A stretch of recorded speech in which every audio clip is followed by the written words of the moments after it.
Hello Internet, welcome to Game Theory. Today we're going to be looking at the sophomore film of director Emma Tammy and Scott Cawthon. You may not have heard of it. It's called Five Nights at Freddy's 2. Now, as I said in the past two videos I made, which you should watch, I kept on saying that I was excited for this movie in spite of not really loving the first one. But literally the second after I dropped that Five Nights at Freddy's 2 review, I thought to myself, wow, they haven't shared any reviews for this movie yet. No one has said anything about this movie. A bunch of people have already seen it. Why haven't any of those reviews been posted? Oh no. And look, as much as I want to say I didn't come in with any preconceived notions, I was bare minimum worried.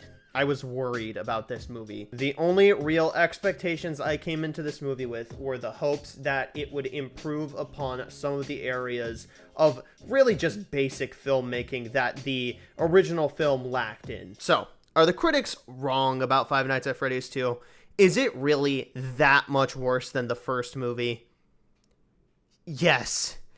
Yes, it is so... Oh my fucking god. It is so bad. This movie is baffling on multiple levels. I'm gonna try and be as fair as possible to this movie, but it's just it's such a clusterfuck. Let's just get the pros out of the way. Also, just full disclosure, this is not going to be a non-spoiler review. The internet moves super fast, all right? Even though it's only been like less than a week at the time of recording this when the movie came out, I'm willing to bet that most of the people who are watching this are people who have already seen it and just want to know what I think. The best thing about this movie was the same best thing about last movie. The animatronic and costume designs were fucking stellar. The Wizards look amazing. The toy animatronics looked amazing. The baby animatronic looks fucking amazing. Springtrap in the post-credit scene was covered in a fucking white cloth and he still looked great. They really just honed in on every single detail. Even the glowing eyes, I didn't mind as much in this movie. And shockingly, every single actor is trying really hard. Megan Fox, who I thought would be just, you know, kind of clocking in to get a paycheck, is actually doing a really good job as Toy Chica, considering how much screen time she gets. MatPat isn't half-assing it and using his regular YouTube voice. He is actually trying to sound like and embody this character. Children actors are trying really hard. The adult actors are trying really hard, and that is all the way I have in pros. So let's get on to the cons, baby. Notice how I said trying really hard. That is because the script is really, really, really bad. The dialogue is horrible. Every single thing that the characters are thinking is going to be said out loud. And the first movie had this problem to a certain extent, but compared to this one, it's goddamn Citizen Kane 2. There is nothing left to the imagination. There is nothing left for you to infer. Every single character and their motivations are stated out loud, just in case you're a little bit confused. The marionette's motivations for wanting to kill a bunch of people is that she only wants to kill parents because when she tried to rescue that one kid from being killed by the yellow rabbit, she was trying to alert a bunch of parents and they didn't believe her. And this is shown to us in the most unrealistic way imaginable by her going up to a bunch of parents and then them looking at this child who is clearly in distress and going, fuck off, you little stupid ass kid. But just in case you weren't able to infer that from the opening sequence, they tell you that directly in a following scene. And just in case that wasn't enough for you, Toy Bonnie looks directly into the camera and says, "Parents aren't there for you. They're not there for you, so we should fucking kill them." Mike is the most how to write a protagonist I've ever seen in anything. He seems completely and utterly disinterested in every situation he finds himself in, even when his life and the life of others is at stake. Vanessa has trouble acting fucking human. Lillard embodies his character perfectly, but he's in the movie for like a total of 10 minutes, so whatever. And every single character that is not a main character just has one trait that gets abused into the ground repeatedly. Funny asshole teacher. I got your back, dude bro friend. Funny taxi driver. The inherent inhumanity of these characters makes it hard to care about a single goddamn thing that they're going through, and it's even harder to care about the things that they're going through because this story is incomprehensible. So the marionette wants to kill parents. Keep this in mind. She wants to kill parents, not grown-ups. So can you please explain to me why, instead of parents, her first kill is just a bunch of random people? The first movie had a really bad issue in that it was only comfortable with killing people who deserved it. The animatronics don't hurt anyone unless the movie grinds to a halt, establishes this person right here, they're a bad guy. They deserve to get fucking sliced in half. So I appreciate that this movie tries to move away from that, but in doing so, it completely fucks itself because now we just have a main antagonist who is randomly killing a bunch of fucking nobodies for seemingly no reason. They don't matter to the overall story. Their deaths don't amount to anything grand or specific.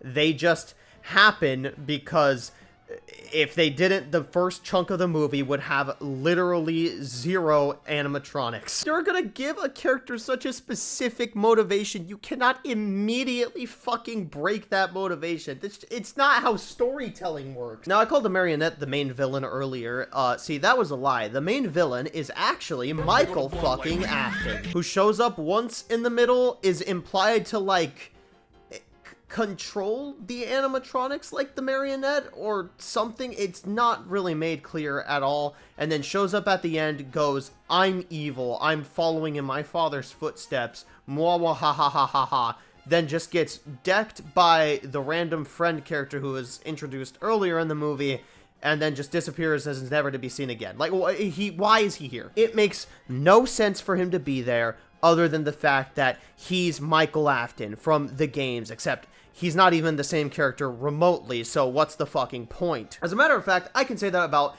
all of the characters lifted from the games, which there aren't many, but for the few that were, why? Henry, played by Skeet Ulrich, actually has a pretty good performance and a decently, like, graspable outline of a character, but he's only in the movie for, like, 5 minutes before he fucks off forever and is implied to be killed or at the very least taken over by the puppet in the post-credit. Why? What was the fucking point of even bringing him if he wasn't gonna do anything? The Wizards do not need to be in this movie. They're in the movie for like a total of 5 minutes, and they're part of a genuinely cool segment where, you know, Michael has to play Five Nights at Freddy's IRL, but it doesn't amount to anything, and after this scene's over, they just get thrown out. Like, there was no real reason for them to be there. There was no real reason for Baby to be in the dream sequence and have such a heavy emphasis, even if they're gonna tie it into a sequel. Michael Afton doesn't need to be there. Balloon Boy doesn't need to be there. All of these characters are thrown into this movie, and then the actual characters that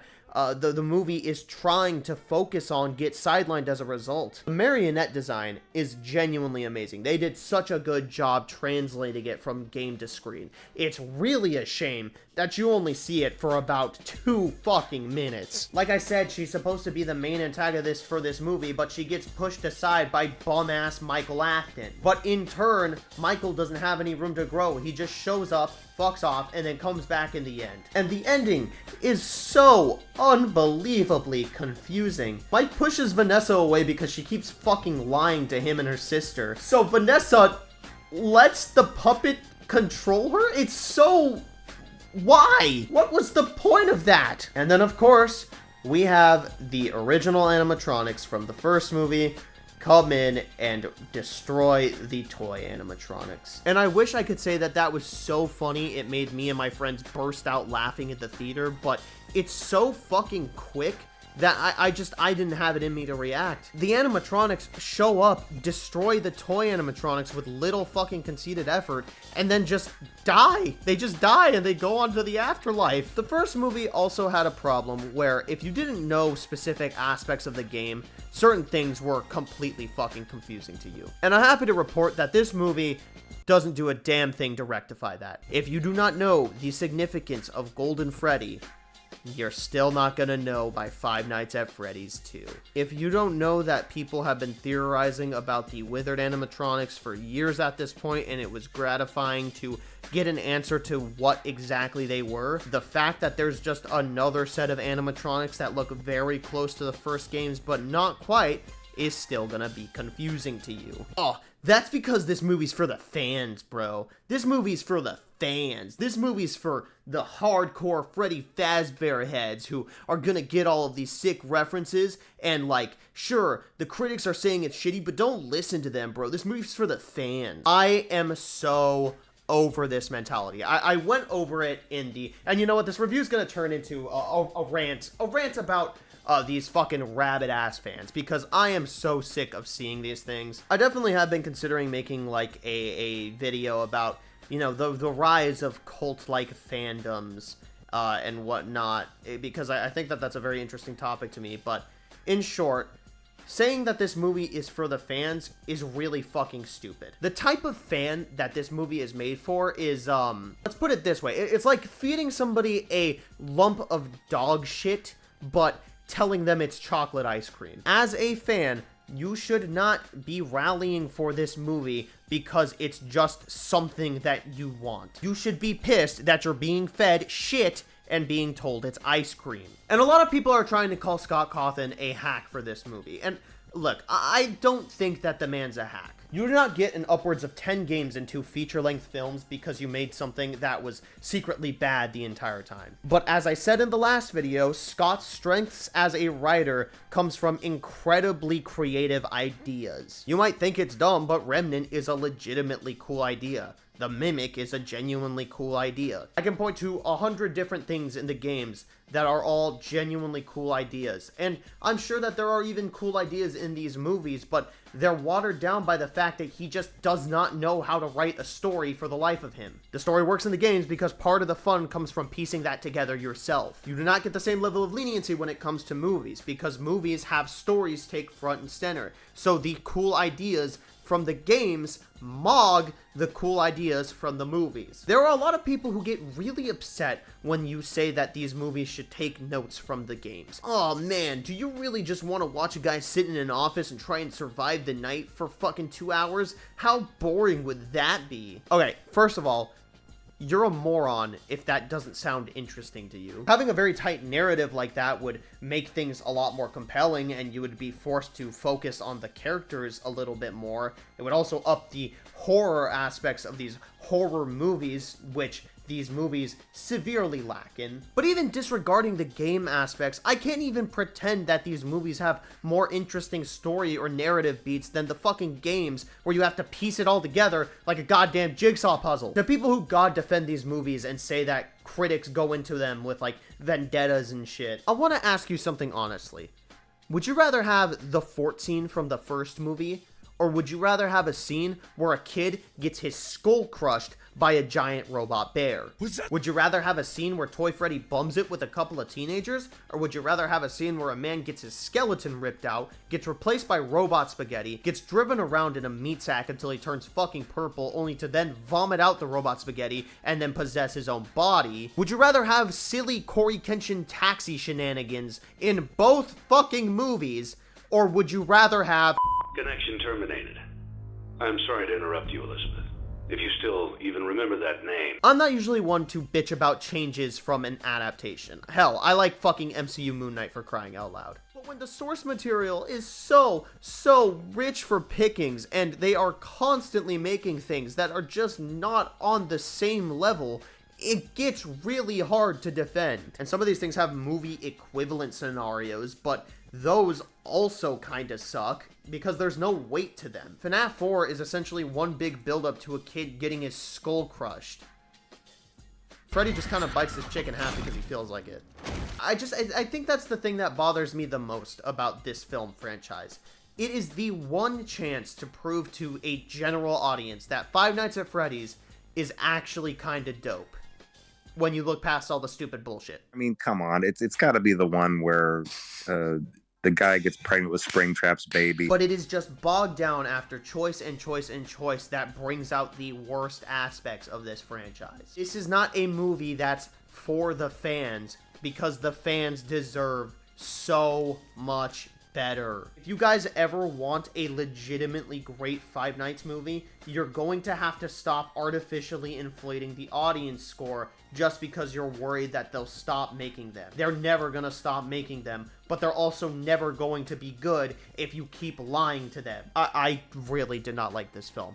It could not cross the bar. The very, very fucking low Freddy Faz bar of being better than the original. And now all I can do is hope that Five Nights at Freddy's 3 is at the very least a little bit better. I'm gonna go ahead and hit this movie with a Five Nights at Freddy's 2 out of 10. I truly am shocked and appalled. Well, that's all for this video. Subscribe to my main channel. I should have a video going up next Wednesday. Okay, that's it. Bye.